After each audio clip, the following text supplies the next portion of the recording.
¿Qué pasaría si el dinero dejara de depender del poder de los bancos y si las reglas económicas no las dictan gobiernos sino líneas de código? En medio de una de las crisis financieras más devastadoras del siglo XXI, nació una idea, una que cambiaría el rumbo de la economía para siempre. Esta es la historia del nacimiento de las criptomonedas y del resurgimiento de una revolución silenciosa.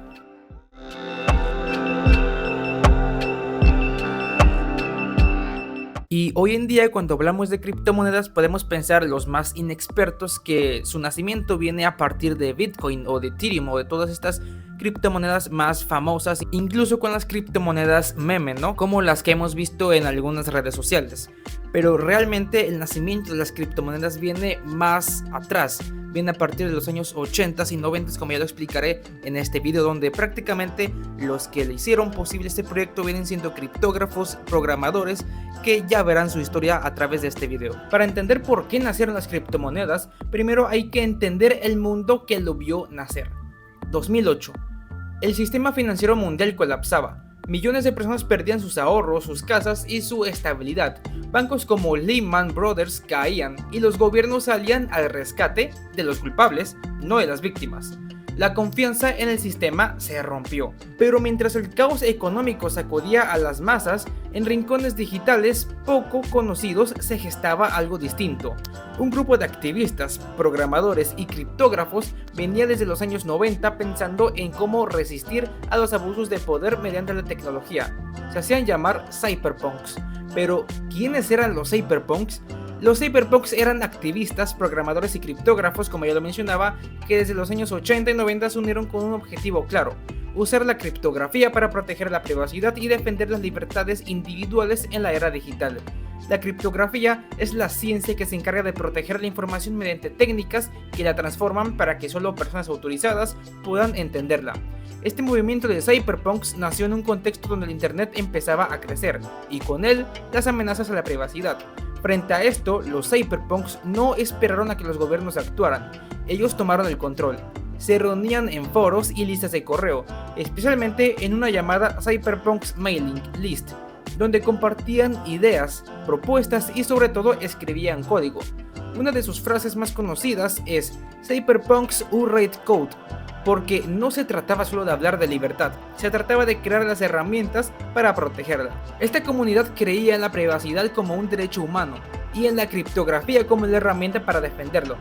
Ellos imaginaron un mundo donde la economía no dependiera de políticos ni banqueros, sino de sistemas descentralizados. Antes de Bitcoin, que es la criptomoneda más icónica, ya había habido intentos de un sistema monetario diferente al papel y moneda al que estamos acostumbrados.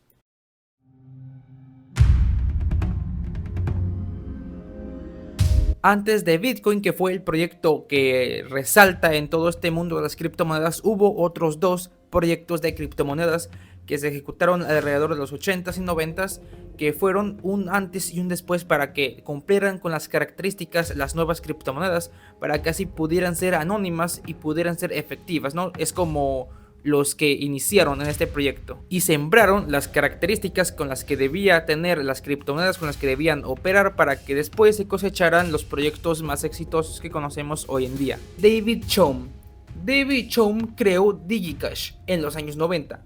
DigiCash fue una empresa pionera de dinero digital fundada en 1989 por el criptógrafo David, considerado el padre del dinero electrónico. Su objetivo era crear un sistema de pagos digitales llamado eCash, que permitiera a los usuarios realizar transacciones en línea de forma segura, privada y anónima, utilizando una tecnología innovadora conocida como firma ciega. Esta técnica permitía que los bancos emitieran dinero digital sin conocer la identidad del usuario, lo que evitaba el rastreo y protegía la privacidad, mientras prevenía el doble gasto. Aunque algunos bancos como Mark Twain Bank en Estados Unidos y Deutsche Bank en Alemania adoptaron la tecnología, DigiCash no logró éxito comercial debido a la falta de infraestructura digital en los años 90. A pesar de declararse en bancarrota en 1998, su legado fue enorme. Sentó las bases conceptuales y técnicas para la creación de criptomonedas como Bitcoin y para el desarrollo de tecnologías centradas en la privacidad digital. Más tarde surgió eGold, basado en el oro real, también centralizado, pero ambos fracasaron. Y no porque la idea fuera mala, sino porque el depender de una entidad central podían hacer que estos fueran cerrados. Lo que hacía falta era una tecnología que permitiera eliminar por completo el punto central de control.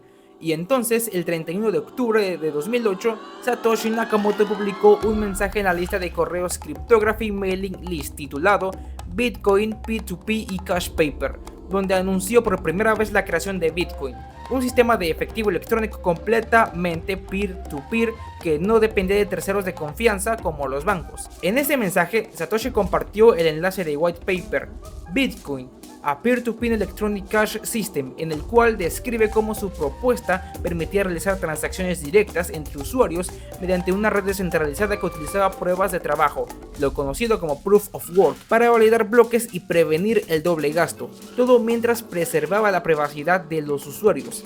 Aunque en ese momento el anuncio recibió poca atención, este mensaje marcará el nacimiento de una revolución tecnológica y financiera que sentó las bases de las criptomonedas, el blockchain y las finanzas descentralizadas. En apenas 9 páginas, Satoshi propuso un sistema completamente nuevo: dinero digital que se puede enviar de una persona a otra sin intermediarios, sin bancos y sin gobiernos.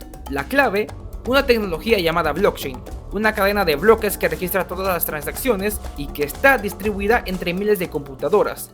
Que este sistema blockchain para la protección de datos de las criptomonedas no fue propuesto inicialmente por Satoshi Nakamoto, ni fue algo que inicialmente se ejecutó por primera vez o se añadió en este ecosistema de criptomonedas con la aparición de Bitcoin, sino que este sistema ya había sido aparecido y ya había sido puesto en práctica, o más bien propuesto, en 1998 por el ingeniero informático Hui Dai, que su propuesta inicial era iniciarla o ejecutarla a través del proyecto de criptomoneda llamado B-Money, que a final de cuentas este proyecto no lo conocemos porque nunca fue ejecutado, pero la idea de tener una cadena de bloques que fuera respaldada a través de la comunidad fue propuesta inicialmente para este proyecto. En su día, Hui Dai realizó un ensayo en el cual dictaba que todas las transacciones era recomendada que estuvieran respaldadas por la comunidad y que al ser resueltas o ser protegidas estas transacciones fueran recompensadas. Esto fue la primera propuesta del sistema que conocemos como Proof of Work o POW, que Hui Dai fue la primera persona que propuso en que esto fuera recompensado. Fue así como posteriormente nació el tema de la minería de criptomonedas, la minería de Bitcoin, donde cada persona aportaba su poder computacional para resolver problemas matemáticos y quien lo resolvía tenía la recompensa de bitcoins en este caso.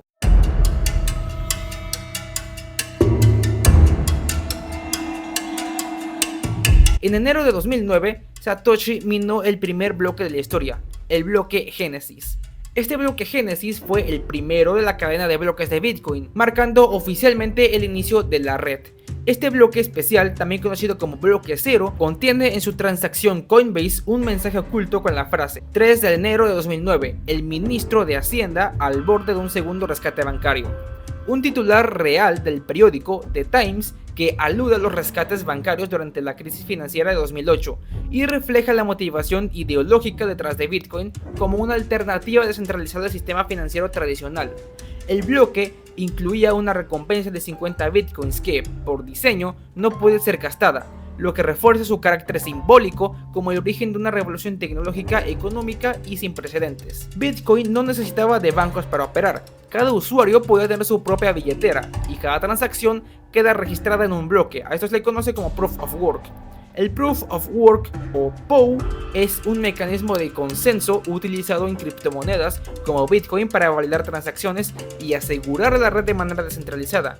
Consiste en que los mineros compiten para resolver un problema matemático complejo que requiere mucho poder computacional y el primero en encontrar la solución gana el derecho a agregar un nuevo bloque a la cadena. Este proceso asegura que todos los participantes de la red estén de acuerdo sobre el estado de la blockchain, evitando el doble gasto y protegiendo la red de posibles ataques. Sin embargo, POW tiene la desventaja de consumir una gran cantidad de energía y fomentar la centralización de la minería en manos de quienes tienen equipos especializados y acceso a energía barata. Ese gasto de energía era la base de su seguridad. No había forma de hacer trampas sin controlar más del 50% de la red, y eso era prácticamente imposible. Bitcoin es, para muchos, una forma de protesta pacífica. Cuando un gobierno congela fondos de activistas, Bitcoin sigue funcionando. Cuando un banco te niega una cuenta, Bitcoin te permite enviar y recibir sin permisos. Y cuando la inflación borra el valor del dinero que ahorraste toda tu vida, Bitcoin permanece porque está diseñado para no perder valor en el tiempo. En países como Venezuela, donde el bolívar se devaluó hasta volverse papel sin valor, Bitcoin ha sido una alternativa real. En Nigeria, donde los bancos han bloqueado transferencias por presión gubernamental, muchos jóvenes han aprendido a usar criptomonedas para sobrevivir. Y en El Salvador incluso se convirtió en una moneda de curso legal. Y finalmente es así como todo este ecosistema de criptomonedas, de criptografía y de ecosistema digital, de transacciones digitales, fue naciendo. Pero no solamente se quedó con Bitcoin o con las criptomonedas más conocidas como Ethereum, sino que también dio paso a un nuevo universo, como también lo que hemos escuchado anteriormente, como los NFTs, que no fueron tan viejos pero tampoco son tan actuales. Y ya como conclusión, investigando nos podemos dar cuenta que realmente muchos hoy en día podemos pensar que las criptomonedas, incluso a día de hoy, cuando ya tienen demasiado tiempo en el mercado, pues son algo inseguros, son algo peligroso. Y sí, tienen su parte insegura y su parte peligrosa, porque hoy en día tienen demasiada volatilidad. El precio de un Bitcoin puede bajar o puede subir en cualquier momento, pero conociendo los principios y por qué se establecieron las criptomonedas y desde sus inicios por qué fueron creadas, podemos darnos cuenta que esto fue más que nada una revolución para deslindarse de los controles de los gobiernos y de los bancos, para así tener una libertad y una mayor gestión por parte de los usuarios, tomando en cuenta que toda la protección viene dada por parte de los usuarios a través de la prueba de trabajo o proof of work, que data de sistemas matemáticos complejos que si los resuelven a estos se les ven recompensados, y es así como se protegen todas las transacciones. Que a día de hoy podemos pensar con toda esta información que incluso las criptomonedas pueden ser un lugar más protegido y más seguro que los sistemas banqueros comunes o el sistema financiero tradicional, donde puede ser manipulado o puede ser modificado, que en este caso Bitcoin no puede ser modificado por nadie y tampoco puede ser manipulado por nadie, ya que se necesitaría una tecnología demasiado avanzada y también necesitaría mucho poder computacional para poder ser modificado, que eso es prácticamente pues imposible. Así que hasta aquí vamos a dejar este video. Si te gustaría conocer más información y más historias de este mundo de la economía desde una perspectiva más tranquila y una perspectiva más interesante sobre sus historias, no olvides de suscribirte para no perderte de nuevos contenidos.